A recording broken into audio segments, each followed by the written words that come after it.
শ্রাবণ গুন্ডা ভাড়া করে বিদ্যাকে মারতে গেলে বাঁচিয়ে নেই রিত।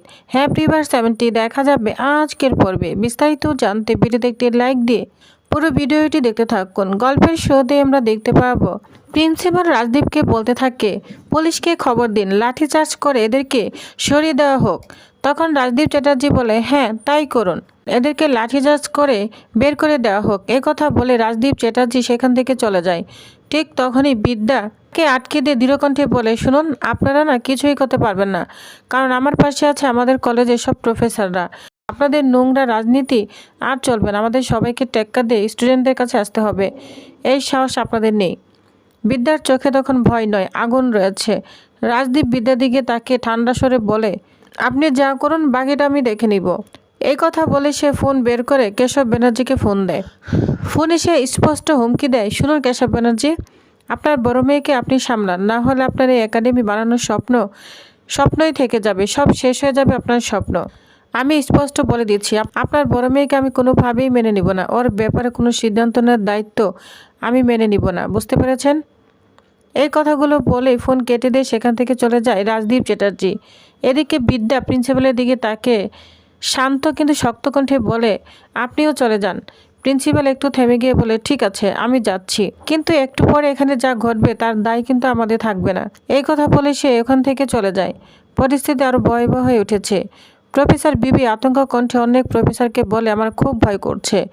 তখন স্টুডেন্টদের মধ্য থেকে একজন বলে ওঠে চিন্তা করবেন না ম্যাডাম, আমরা সবাই আপনার পাশে আছি। ঠিক সে সময় মাস্টারমশাই এগিয়ে এসে বিদ্যার পাশে দাঁড়িয়ে বলেন আমিও তোমার পাশে আছি মা, সত্যি বলছি আমাদের স্কুলে যদি তোমাদের মতো একজন শিক্ষক থাকতো তাহলে এই সমাজটা এমন হতো না, সবাই শিক্ষার আলোতে আলোকিত হতো। তুমি তো আমাকে বলেছিলে হাতে বিনা নয়, হাতে যদি একটা লাঠি থাকে তাহলে সবাইকে শাসন করা যায়। তাহলে আজ তুমি কেন ভয় পাচ্ছ? আমরা সবাই তোমার সাথে আছি। একথা শুনে চারপাশে হাততালির ঝড় উঠে যায়। স্টুডেন্টরা একসাথে বিদ্যাকে সমর্থন জানায়। বিদ্যার চোখ ভিজে ওঠে। সে চারিদিকে তাকিয়ে দেখে সে একা নয়।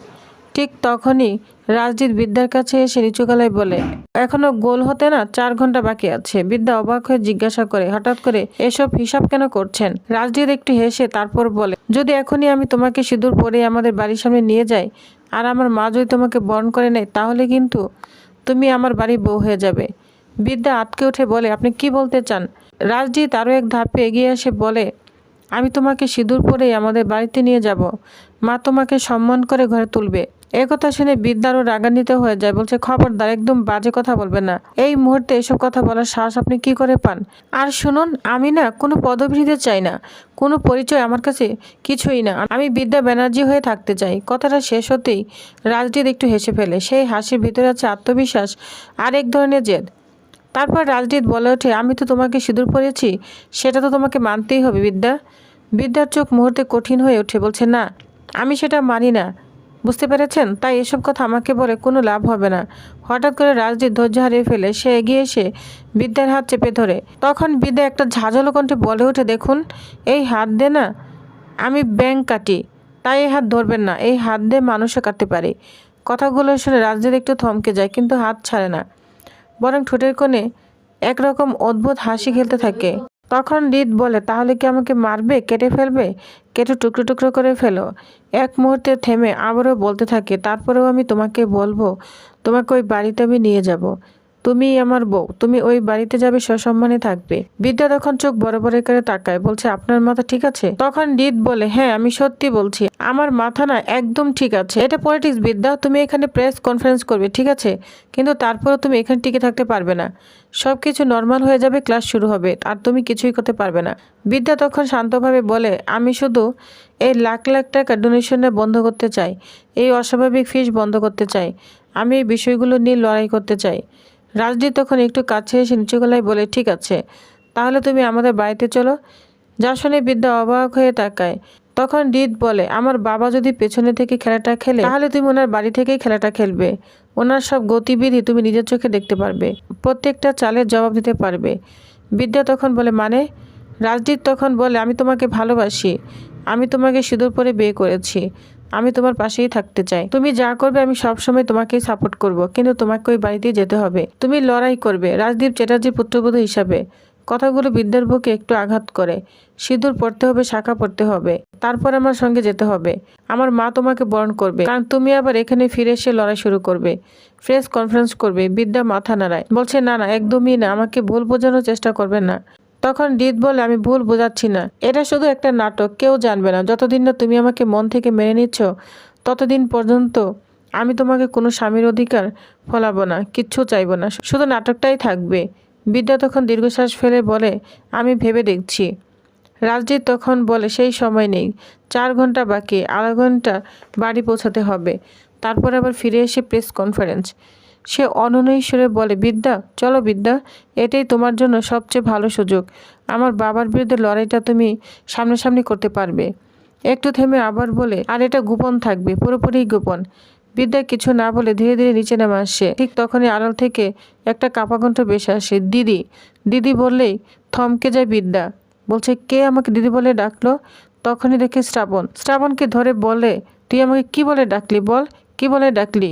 তখন শ্রাবণ বলতে থাকে, দিদি। দিদি শুনে বিদ্যা একদম ইমোশনাল হয়ে পড়ে, বলছে, আরেকটা বার ডাক না, আরেকটা বার ডাক। তখন শ্রাবণ আবারও দিদি বলতে থাকে। দিদি বলে বিদ্যাকে একদম ঘায়ল করে ফেলে। বিদ্যা শ্রাবণের প্রতি অনেকটাই ঘায়ল হয়ে যায়। এই সুযোগটাই নিতে থাকে শ্রাবণ বিদ্যাকে বলে, হ্যাঁ দিদি, আমাকে ক্ষমা করে দে, আমি খুব বড় ভুল করতে এসেছিলাম।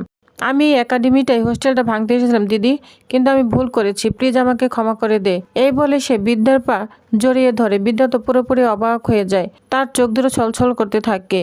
কি বলছিস তুই? ছাড়, আমার পা ছাড়, তুই আমার ভাই, তুই আমাকে দিদি বলে ডেকেছিস, আরেকবার ডাক না প্লিজ, আরেকবার ডাক। তো আবার দিদি বলতে থাকে। শ্রাবণ কান্না করে বলে, দিদি চল, আমার সঙ্গে চল, আমি আর কোনো ভুল করব না, এই হোস্টেল আমি কিছুতেই ভাঙতে দিব না, বাবার সঙ্গে লড়াই করব, বাবার সঙ্গে আমি কথা বলবো, তুই চল, বাড়িতে চল দিদি, আমি নিজে দাঁড়িয়ে থেকে রাজনীতির সঙ্গে তোকে বিয়ে দিব, আর রাজনীতি তো ফাগুনকে ভালোই বাসে না, চল দিদি প্লিজ। এই বলে বিদ্যাকে টান দিয়ে কোথাও একটা নিয়ে যায়। তখন বিদ্যা তো সে জায়গাটা দেখে অবাক হয়ে যায়, বলছে, শ্রাবণ তুই আমাকে কোথায় নিয়ে এসেছিস? তখনই দেখা যায় চারিদিকে কয়েকজন গুন্ডা দাঁড়িয়ে আছে, আর বিদ্যার দিকে কেমন যেন করে হাসছে আর বলছে, কিরে এখন কোথায় যাবি? তখন তো বিদ্যা পুরোই চমকে যায়। তখন শ্রাবণ বলতে থাকে, শোন, এই হোস্টেল না আমি ভাঙবই, এখন অনেক টাকার ব্যাপার আছে, এই একাডেমিটা হবে, এই একাডেমিটা আমাদের হবে, আর আমি নিজে দাঁড়িয়ে ফাগুনের সঙ্গে রাজজিতের বিয়ে দিব, রাজজিৎ বিয়ে করতে না চাইলে বন্দুক থেকে বিয়ে করাবো। বিদ্যা তখন রাগান্বিত হয়ে যায় শ্রাবণের উপর, শ্রাবণকে সাথে সাথে টস করে চড় মারতে থাকে, বলছে, বিশ্বাসঘাতক। তখন শ্রাবণ হেসে ওঠে, বলছে, হ্যাঁ মার, যত খুশি মার, আজ তোকে বাঁচতে দিব না, তুই কিছুতে এখান থেকে বেঁচে ফিরতে পারবি না। বিদ্যা তখন বলে, তুই আমার ভাই না, তুই আর দিদিভাইয়ের সম্পর্কটা অপবিত্র করলি, আজ তোর জন্য ভাইফোঁটা কলঙ্কিত হলো। এই বলে শ্রাবণকে আরও মারতে থাকে। শ্রাবণ পিছলে পড়ে গিয়ে মাথায় আঘাত পায়। ঠিক তখনই ভাড়াটে গুন্ডারা বিদ্যার মাথায় বন্দুক ঠেকায়। বিদ্যা ভয় না পেয়ে এসে বলে, গুলি করবি কর, আমিও দেখতে চাই তোদের কত বড় সাহস। শ্রাবণ রেগে চিৎকার করে বলতে থাকে, মারো ওকে, গুলি করো। ঠিক সেই মুহূর্তে এক ছাত্র ছুটে এসে গুন্ডার মাথায় বাড়ি মারে। সে চিৎকার করে বলতে থাকে, সবাই এসো, প্রফেসর বিদ্যা ম্যাডামকে মারার চেষ্টা করছে। চারদিক থেকে ছাত্রছাত্রীরা ছুটে আসে। গুন্ডারা সেই ছেলেটাকে মারতে শুরু করে, কিন্তু বিদ্যাও থামে না। বিদ্যাও এক এক গুন্ডাকে মারতে থাকে। হঠাৎ পেছন থেকে কেউ আঘাত করতে বিদ্যা পড়ে যায়, মাথায় রক্ত বের হতে থাকে। এই পুরো ঘটনায় লাইভ হচ্ছে। বিদ্যা তখন উঠে আবারও লড়াই করতে থাকে। ঠিক তখনই একজন গুন্ডা আবার বন্দুক ঠেকাতে গেলে পেছন থেকে ঝাঁপিয়ে পড়ে রাজজিৎ এক এক গুন্ডাদের মারতে থাকে, তবুও সে আঘাতপ্রাপ্ত হয়। শ্রাবণ পুরো ঘটনাটা দেখে অনেক ভয় পেয়ে যায়। শেষমেশ রাজজিৎ বিদ্যাকে সেভ করে নিয়ে আসে। এদিকে রাজজিৎও আহত হয়। এই লাইভগুলো ছড়িয়ে পড়েছে সোশ্যাল মিডিয়ায়। তো ভিউয়ার্স, তাহলে আপনাদের কি মনে হয়, এবার কি বিদ্যা হৃদের সব কথা মেনে নিয়ে হৃদকে বিয়ে করতে রাজি হবে? তো নেক্সট আপডেটে কি হতে চলেছে জানতে অবশ্যই আমার সাথেই থাকুন। ধন্যবাদ।